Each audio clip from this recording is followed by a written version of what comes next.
আসসালামু আলাইকুম। দ্য প্রবাস ইনসাইড টিভির পক্ষ থেকে আপনাদের সবাইকে জানাচ্ছি স্বাগতম। আজকে আমি আছি সান ক্রিস্টোবল মসজিদ আল আমান কাইয়ে পিনাজো 151 নম্বর। তো আমার সঙ্গে আছেন এই মসজিদের খতিব মাওলানা মিসবাহ উদ্দিন। তো ওনার সঙ্গে আমি কথা বলবো। আসসালামু আলাইকুম, কেমন আছেন? ওয়ালাইকুম আসসালাম রহমতুল্লাহ বরকাত। আলহামদুলিল্লাহ ভাই, ভালো আছি। আপনি এই মসজিদের সঙ্গে কতদিন যাবৎ সম্পৃক্ত আছেন? আলহামদুলিল্লাহ এই আলামান জামে মসজিদের সাথে এবং দায়িত্বে আছি আমি প্রায় 4 বছর ধরে। আর এই মসজিদে দুইজন দায়িত্বশীল আছেন, একজন ইমাম, আমি নিজে ইমাম এবং খাতিব হিসাবে দায়িত্ব পালন করতেছি, অন্যজন মুয়াজ্জিন সাহেব হিসাবে দায়িত্ব পালন করতেছে। আর এই আমাদের জামে মসজিদের মধ্যে 5 ওয়াক্ত নামাজ তো চলেই আলহামদুলিল্লাহ। এছাড়া ইসলামে কালচার, ইসলামী বিধিবিধান, মাসলা মাসাইল জানার জন্য আমরা প্রতি বুধবারে একটি ক্লাস রেখেছি। ওই ক্লাসের মধ্যে আমাদের বড় ভাইরা যারা আছেন, তারা মসজিদ মাদ্রাসা যেতে পারবেন না, বড় হয়ে গেছেন, তাদের জন্য ক্লাস রয়েছে। তাদেরকে কোরআন, হাদিস এবং প্রয়োজনীয় মাসলা মাসাইল শেখানো হয়। আপনাদের আমি শুনেছি এই যে এই মসজিদের আন্ডার একটা মাদ্রাসা আপনারা চালু রেখেছেন। তো এই মাদ্রাসার কি কি সুযোগ সুবিধা? আলহামদুলিল্লাহ এই মসজিদের সাথে মাদ্রাসা আছে। ওই মাদ্রাসার নাম হলো আল আমান ইসলামী একাডেমি। ওই ইসলামী একাডেমিতে 3টা স্তরে বাচ্চাদেরকে দিনী শিক্ষা দেওয়া হয়, কোরআন, হাদিস এবং প্রয়োজনীয় প্রাথমিক মাসলা মাসাইলগুলা, যেহেতু ওরা সকল ছোটো ছোটো বাচ্চারা, আচ্ছা। তাই তাদেরকে এইভাবে দিনী শিক্ষা দেওয়া হয়। আর আমাদের আশা, এইভাবে যদি বাচ্চাদেরকে দিনী শিক্ষা দেওয়া যায় আমরা এই ইসলামী একাডেমির মধ্যে, ভবিষ্যতে ওরা, যেমন আমি ইংল্যান্ড ছিলাম, জি। ওখানে শুনেছি আমাদের আত্মীয় স্বজন যারা কলেজ ইউনিভার্সিটিতে পড়ে, তারা বলছে যে যারা মাদ্রাসায় ইউনিভার্সিটির আগের সময়ে মাদ্রাসায় লেখাপড়া করছে, আলিম হয়েছে, হাফিজ হয়েছে, তারপরে তারা অ্যাডমিশন নিয়েছে ইউনিভার্সিটিতে, কলেজে।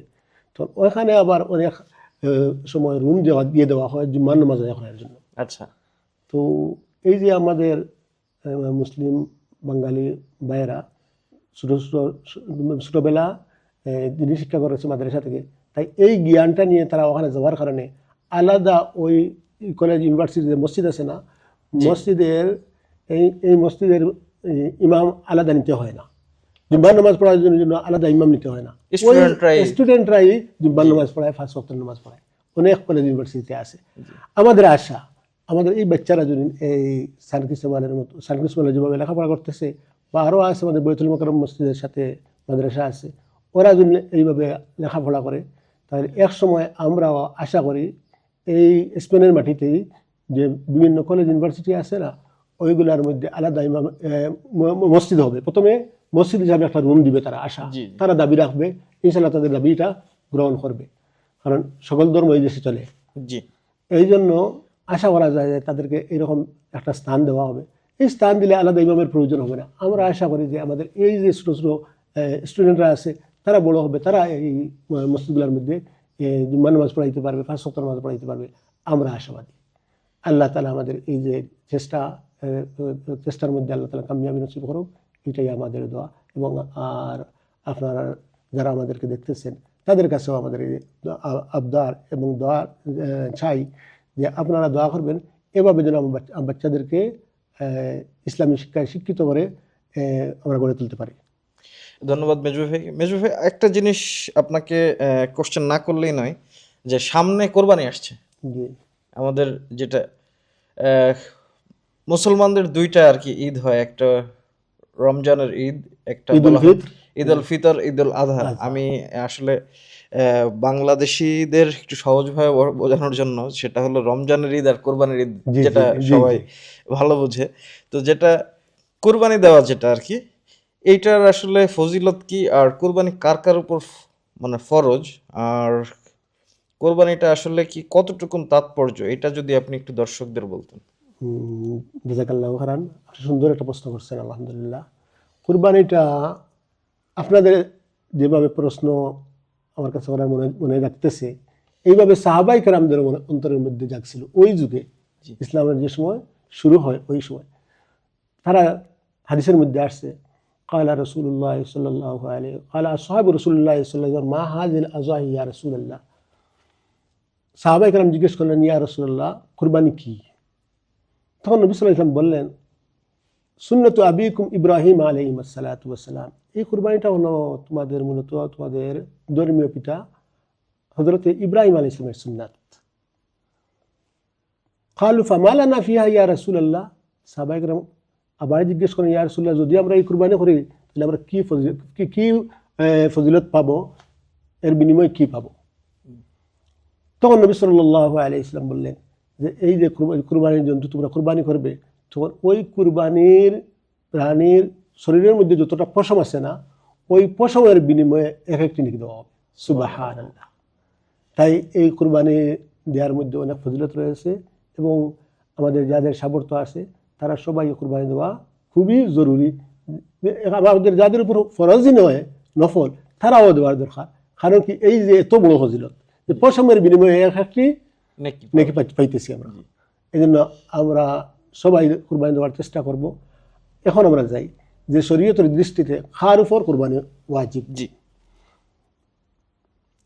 কুরবানি ওয়াজিব হয় ওই সমস্ত লোকদের উপর যাদের কাছে 7.5 তোলা স্বর্ণ অথবা 52 তোলা রূপার আছে, অথবা এর সমপরিমাণ মূল্য তার কাছে আছে, ব্যাংকে অথবা ঘরে তার ডিপোজিট রাখা আছে। সমস্ত খরচাদি বাদে যদি তার এই পরিমাণ মূল্য, ওই পরিমাণ স্বর্ণ অথবা এর মূল্য তার কাছে যদি থাকে ওই ঈদের দিন, তাহলে তার উপর কোরবানি ওয়াজিব। ঈদের দিন মাসলা হিসাবে ঈদের দিন বলা যাইতেছে, কিন্তু যে উপযুক্ত হবে, এই যার সামর্থ্য থাকবে, এত আগেই বুঝবে যে আমার এই পরিমাণ আমার কাছে আছে। তাই এই ধরনের সামর্থ্য যাদের আছে তাদের উপর কোরবানি ওয়াজিব। আচ্ছা, আরেকটা জিনিস আমি জানতে চাবো, সেটা হলো কোরবানি সময় জাকাতের যে ব্যাপারটা আছে, এইটা একটা মুসলমানের জন্য কতটুকু গুরুত্ব? অবশ্য জাকাত এটাই শরীয়তের অত্যন্ত, যেটা নামাজ আমরা ফরজ পড়ি, নামাজ পড়তে হয়, তেমনি জাকাতও শরীয়তের একটা ফরজ বিধান। হাদিসের মধ্যে আছে বুনিয়াল ইসলামু আলা খামসিন শাহাদাতি আল্লা ইলাহা ইল্লাল্লাহ ওয়া আন্না মুহাম্মাদার রাসূলুল্লাহ ওয়া ইকামিস সালাহ ওয়া ইতাইজ যাকাত ওয়াল হজ্জ ওয়া সাওম রমাদান। বিশ্বনবী মুহাম্মদ রাসূলুল্লাহ সাল্লাল্লাহু আলাইহি ওয়াসাল্লাম ইরশাদ ফরমান যে ইসলামের ভিত্তিটা হলো 5টি জিনিসের উপর। 1 নম্বর শাহাদা, 2 নম্বর নামাজ, 3 নম্বর রমাদান, 4 নম্বর জাকাত, 5 নম্বর হজ। তাহলে এই জাকাত এমন একটি শক্ত বিধান যাদের উপর ওয়াজিব হয়ে গেছে, তারা আদায় করতে হবে, কারণ এটা একটা শরীয়তের স্তম্ভ হিসাবে ধরে নেওয়া হয়েছে। এই জন্য জাকাত আদায় করা খুবই, যার উপর ওয়াজিব হয়ে গেছে, খুবই জরুরি, আদায় করতে হবে। আর যদি কেউ এই জাকাত ওয়াজিব হওয়ার পরে, এই কুরবানির মতোই বললাম, কিন্তু বেশ কম হলো এইটি, কুরবানির সামর্থ্য এইটা 7.5 তোলার স্বর্ণ এবং 52 তোলার রূপা বছর অতিবাহিত হওয়ার প্রয়োজন নাই। ওই দিনে যদি, কুরবানির দিনে যদি সে মালিক হয়, তার উপর কুরবানি করা ওয়াজিব। আর জাকাতের ব্যাপারে এই 7.5 তোলার স্বর্ণ এবং 52 তোলার রূপা অথবা এর সমপরিমাণ মূল্য যদি তার কাছে থাকে, আর 1 বছর যদি অতিবাহিত হয়ে যায়, তাহলে ওই ব্যক্তির উপরে জাকাত দেওয়া। আমরা এই মসজিদের তত্ত্বাবধানে যে মাদ্রাসাটা রয়েছে, আমরা যাব সেই মাদ্রাসা দেখতে, এবং বাচ্চারা কিভাবে লেখাপড়া করছে তাদের সুযোগ সুবিধা আমরা দেখে আসবো। চলুন যাই। তো আমরা চলে আসলাম আল আমান ইসলামিক একাডেমিতে। তো আমরা চলুন ভেতরে গিয়ে দেখি যে বাচ্চারা কি করছে।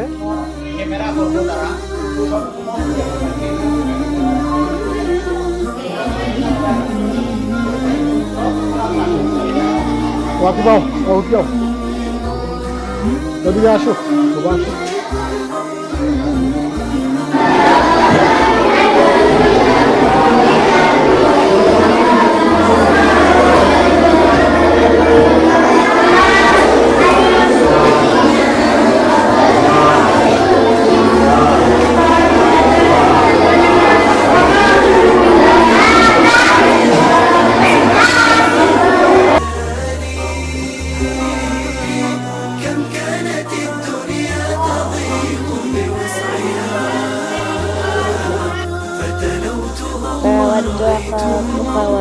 أعلى وللآخرة خير لك من الأولى ولا سوف يعطيك ربك فترضى ووجدك ضالا فهدى ووجدك عائلا فأغنى فأما اليتيم فلا تقهر وأما السائل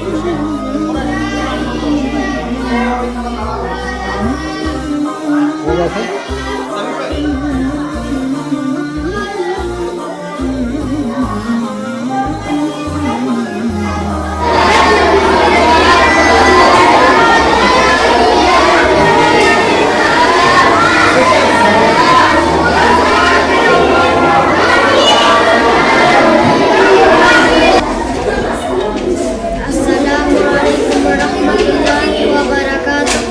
أعوذ بالله من الشيطان الرجيم. بسم الله الرحمن الرحيم. إنا أنزلناه في ليلة القدر وما أدراك ما ليلة القدر. ليلة القدر خير من ألف شهر. تنزل الملائكة والروح فيها بإذن ربهم من كل أمر. سلام هي حتى مطلع الفجر. صدق الله العلي العظيم.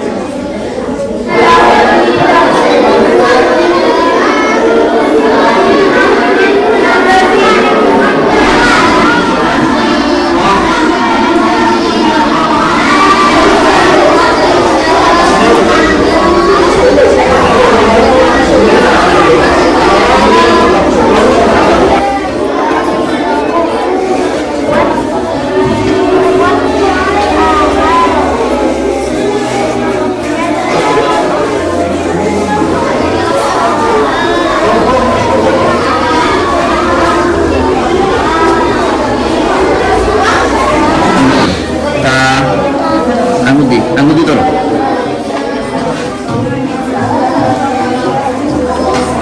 তা সা এভাবে না। সা সিন তা সা সিন সোয়ার তা বলো। রহমতুল্লাহ বারাকাতু।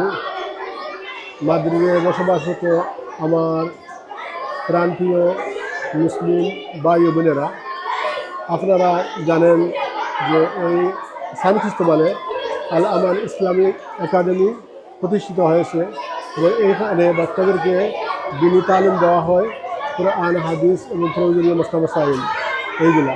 আরও একটা খবর আপনারা শুনে খুশি হবেন, আমাদের এখানে সুন্দর একটা হিফ শাখা রয়েছে। এই হিফ শাখার মধ্যে এই বাচ্চারাই যারা কোরআন শেষ করতেছে দেখিয়া নাজারা পড়ে, আর যারা কোরআন শেষ করার পরে তাদেরকে এই হিফ শাখায় ভর্তি করা হয়। আলহামদুলিল্লাহ, 5-7 জন আমাদের এই হিফ শাখায় আছে। আপনারা সবাই দোয়া করবেন তাদের জন্য, যাতে তারা পুরা কোরআনের হাফিজ হতে পারে, এবং আপনারা যেভাবে দান সহায়তা করে মাদ্রাসা সাহায্য সহযোগিতা করতেছেন, এইভাবে সাহায্য সহযোগিতা চালিয়ে যাবেন। এবং আপনারা যদি দূর দূরান্ত থেকে চান আমি নিয়ে আসতে আপনাদের বাচ্চাদেরকে হাফিজ বানানোর জন্য, তাহলে ইনশাল্লাহ আপনারা নিয়ে আসবেন এবং এখানে অ্যাডমিশন নেবেন ইনশাল্লাহ। আর পরিশেষে আপনাদের সাহায্য সহযোগিতা এবং দোয়া কামনা করে বিদায় নিলাম। আসসালামু আলাইকুম রহমতুল্লাহ বারাকাতুহু।